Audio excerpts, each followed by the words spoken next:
Assalomu alaykum, hurmatli talabalar. Bugungi mavzumiz operatsion tizim arxitekturasi.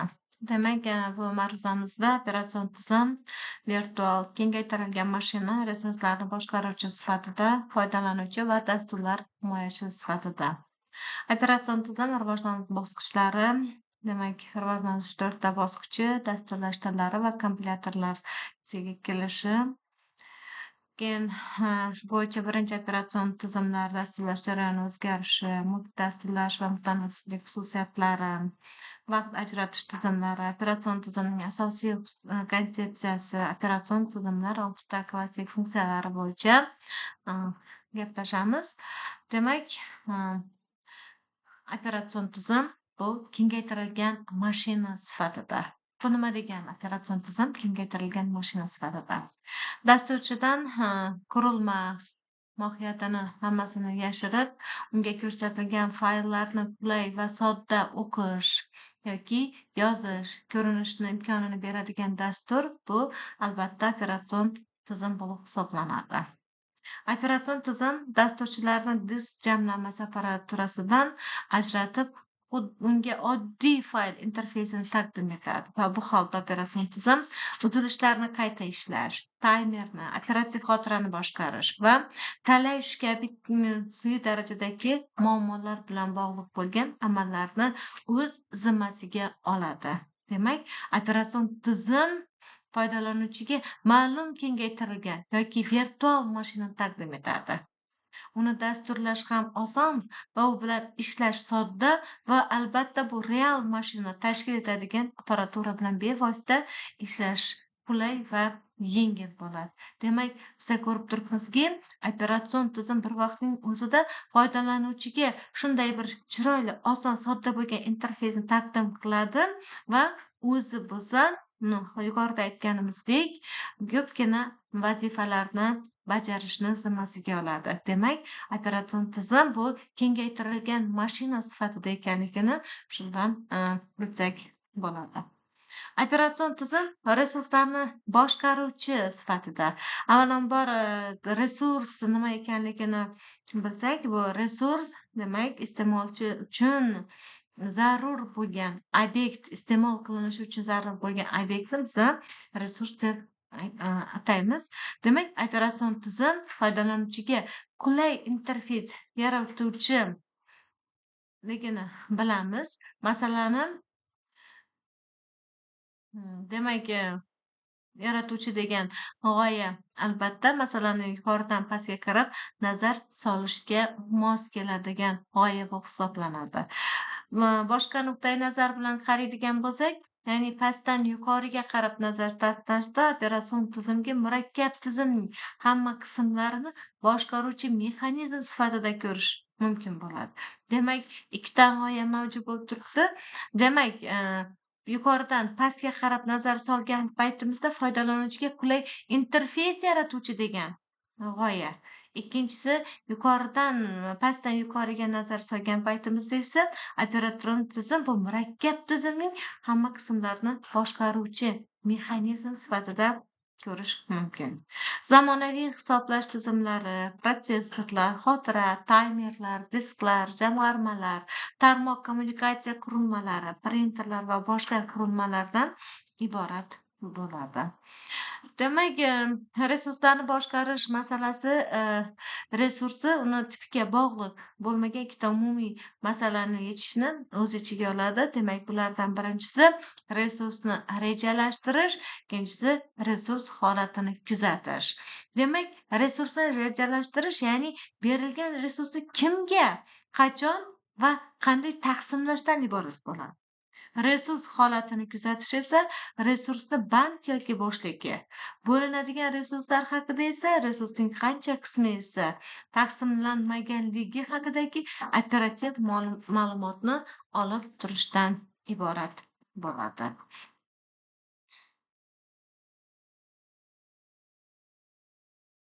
Operatsion tizim bu tizimni boshqaruvchi dasturlarning zaruriy ma'lumotlar massivlari bilan tartibga solingan ketma-ketlikdir. Foydalanuvchi dasturlarning bajarilishi va rejalashtirish, hisoblash tizimlarining barcha resurslarini foydalanuvchiga ulardan samarali foydalanish imkonini beradigan va ma'lum ma'noda hisoblash mashinasi terminlarida tuzilgan masalalarni yechishga mo'ljallangan tizim bo'lib hisoblanadi. Operatsion tizimning asosiy funksiyalari nimalardan iborat?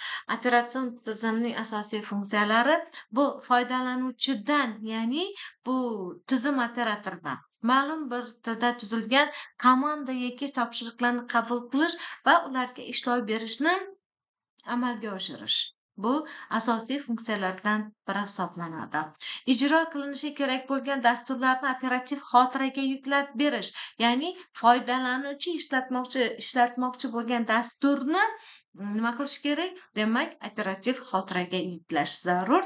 Bu ham operatsion tizimning asosiy funksiyalaridan biri bo'lib hisoblanadi. Xotirani boshqarish. Demak, foydalanuvchi ishlamoqchi bo'lgan dastur operativ xotiraga yuklandi. Foydalanuvchidan ma'lum tilda tuzilgan buyruqlar, topshiriqlar qabul qilindi. Demak, ularga qayta ishlov berildi. Shular bilan birgalikda yana asosiy funksiyalardan ham hisoblangan xotirani boshqarish. Ya'ni barcha zamonaviy tizimlarda esa virtual xotirani tashkil etish. Demak, xotirani boshqarish, ma'lumotlarni yo'qolib ketmasligi, bular bilan birgalikda joy ajratish bilan birgalikda yanada hisobot ham qanchalik xotira bo'sh qolganligi, qanchalik band va shu kabi hisobotlarni ham yuritadi. Bulardan tashqari hozirgi zamonaviy tizimlarda virtual xotirani tashkil etish bu asosiy funksiyalardan hisoblanadi. Barcha dastur va ma'lumotlarni identifikatsiya qilish ham operatsion tizimning asosiy funksiyalaridan bo'lib hisoblanadi. Dasturlarni ishga tushirish, ya'ni foydalanuvchi dasturni ishlatmoqchi bo'lgan dasturini foydalanuvchi uchun ishga tushirib berish. Boshqaruvni uzatish, protsessor dasturini boshqarish va shu kabi masalalarni bajaradi. Bajarilayotgan ilovalardan kelayotgan turli xil so'rovnomalarni qabul qilish va bajarish. Barcha kiritish amallariga xizmat qilish. Fayllarni boshqarish tizimlari ishini yoki ma'lumotlar bazasini boshqarish tizimlari ishini ta'minlash. Multidastlash rejimini ta'minlash. Berilgan xizmat qilish retsepsiyalari va strategiyalariga asosan masalalarni rejalashtirish va dispetcherlashtirish. Bajarilayotgan dasturlar orasida ma'lumotlar va ma'lumotlar almashish mexanizmini tashkil qilish. Tarmoq operatsion tizimlar uchun bog'langan kompyuterlar orasida muloqotni ta'minlash, ya'ni tarmoqqa ulangan kompyuterlar o'rtasida muloqotni ta'minlash ham operatsion tizimning asosiy vazifalaridan hisoblanadi. Bitta dasturni boshqa dastur ta'siridan himoya qilish. Demak, oddiygina tushuntiradigan bo'lsak, masalan, Microsoft Word dasturini ishlatib o'tiribsiz, lekin Word dasturida ishlash jarayonida Excel yoki PowerPoint yoki boshqa dasturlarni ta'siri bo'ladigan bo'lsa, samaradorlik bo'lmaydi. Demak, bu operatsion tizimning yana asosiy vazifalaridan biri bitta dasturni boshqa dastur ta'siridan himoya qilishi ham kelar ekan. Foydalanuvchilarni autentifikatsiya va mualliflashtirish. Real vaqt rejimida javob berish vaqti qat'iy chegaralarni qondiradi. Demak, nima degani real vaqt rejimida? Oddiygina yana matn muharriri bilan tushuntiradigan bo'lsak, masalan, biz oddiygina maktab so'zini yozadigan bo'lsak, maktab so'zini m harfini yozsakda 5 minutdan keyin ani yozsak, yana 5 minutdan keyin k harfini va shu tartibda davom qiladigan bo'lsak, ish unumdorligi, samaradorligi bo'lmaydi. Demak, real vaqt rejimida belgilangan vaqt qat'iy chegaralarni amal qilish zarur ekan. Foydalanuvchilar o'z dasturlarini ishlab chiqishda foydalanadigan dasturlash tizimini ishini ta'minlash. Foydalanuvchilar o'z dasturlarini ishlab chiqishda foydalanadigan dasturlash tizimini ishini ta'minlash. Demak, foydalanuvchi dasturlash tillaridan foydalanib turib, dasturlar yaratish imkoniyatini yaratib berish.